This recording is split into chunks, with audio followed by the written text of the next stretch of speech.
Nouveau tuto de piano, salut à tous, salut Mélanie. Salut Fabien. La dernière fois, on a vu comment extraire des accords de la gamme majeure, ce qu'on avait vu. Et aujourd'hui, tu vas nous montrer comment on peut improviser sur cette gamme, c'est ça? Sur ces accords. Sur ces accords. Donc c'est la suite. C'est la suite logique. Donc ceux qui n'ont pas vu, vous pouvez regarder le tuto d'avant, la semaine dernière. Ouais, tout à fait. Il y aura les liens en dessous de la vidéo et puis voilà, c'est parti. C'est parti. Allez.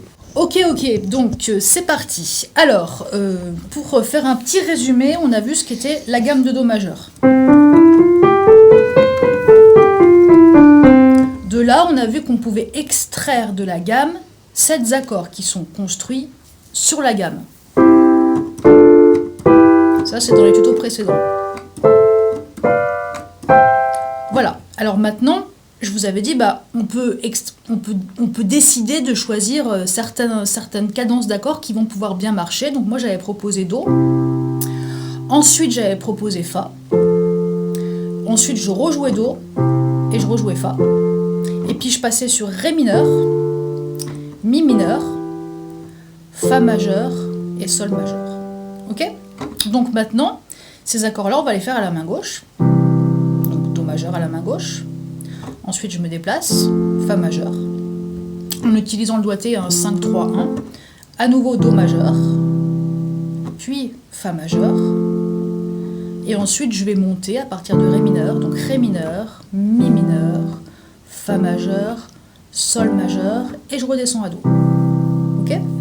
Maintenant, ma main droite, qu'est-ce qu'elle peut faire? Elle va essayer de trouver une mélodie qui me convient bien. Donc je me mets déjà sur Do. Ok, donc je peux le plaquer ou l'arpéger. Alors, on a un doigté de gamme majeure qu'on a vu. Mais en fait, on va s'apercevoir que quand on crée une mélodie en Do majeur, on ne va pas forcément suivre le doigté parce que ça ne serait pas toujours logique. Donc je pars par exemple de Do. Et je cherche des notes qui vont me plaire sur mes accords. Je repars sur Do. Je remonte sur Fa. Là, je suis allée un petit peu plus haut. Ensuite, je vais aller sur Ré mineur.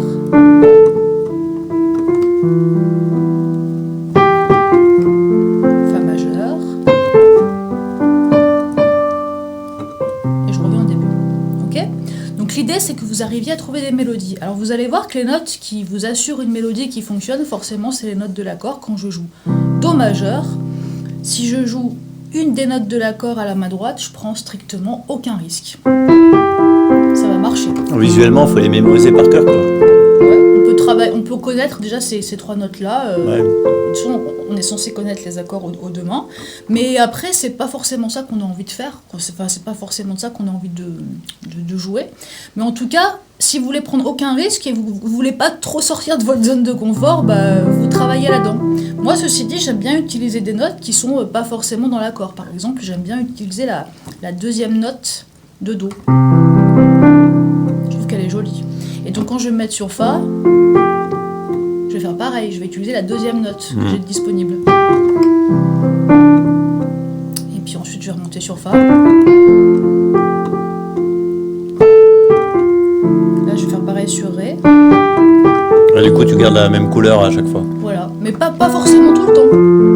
Et puis vous allez vous apercevoir qu'il y a des notes qui marchent pas forcément toujours très bien. Alors, ça aussi, on verra ça plus tard. Mais pour l'instant, ce que je vous propose, c'est de faire ça.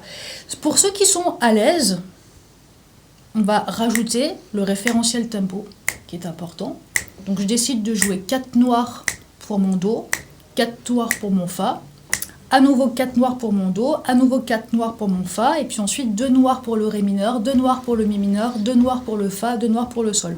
Je le résumerai en PDF. Donc si je prends un tempo, 1, 2, 3, 4.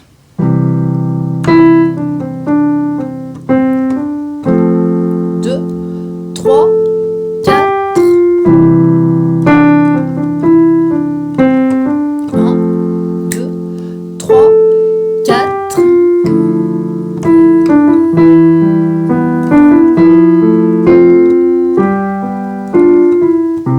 Voilà, là j'ai fait un truc rythmé, ok?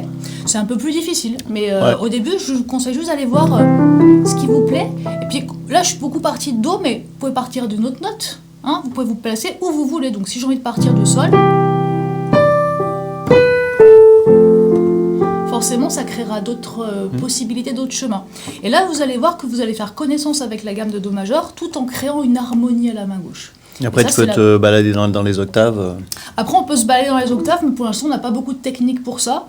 Donc, éventuellement, dans un prochain tuto, je vous montrerai comment on monte la gamme de Do majeur sur 2 octaves ou 3 octaves. Mais globalement, partez de où vous voulez, prenez des risques. Et après, il y en a qui vont peut-être me dire « Ah, mais est-ce que j'ai le droit de faire ça ?» Voilà, j'ai fait une note qui n'est pas dans Do majeur, mais je ne suis pas restée longtemps dessus. Alors oui, j'ai le droit quand je compose, bien sûr. Hein, tant que je ne m'arrête pas dessus. Tant que je m'arrête pas longtemps dessus, ça va. Mais bien sûr que j'ai le droit de faire ça. Alors ça va bluesifier un peu des fois, ça va donner un certain style, ça peut créer une tension. Donc ça aussi on a le droit. Mais amusez-vous à aller voir ça parce que tous les morceaux que vous allez jouer ensuite qui sont en Do majeur, a priori la mélodie elle a été construite comme ça. Bon bah écoute, ça fait quand même pas mal de taf là, j'imagine, pour ceux qui débutent. Alors peut-être... Oui.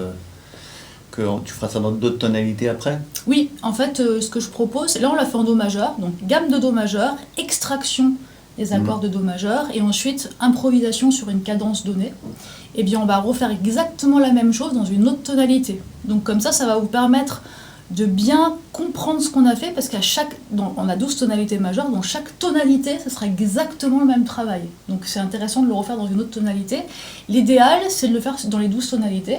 Donc ça, peut-être qu'on le proposera en tuto, mais en tout cas, là, on va le faire en sol majeur, et puis après, éventuellement, dans une autre tonalité, on verra. Ouais, parce que suivant les tonats, Ah bah, on va rajouter... Alors ça y est, là, en Do, ce qui était pratique, c'est qu'on était sur les touches blanches, c'est ça. Et quand tu vas passer dans d'autres tonalités, bah, tu vas rajouter des altérations. Ceci dit... gymnastique à faire intellectuelle, quoi. C'est pas très compliqué. Ouais.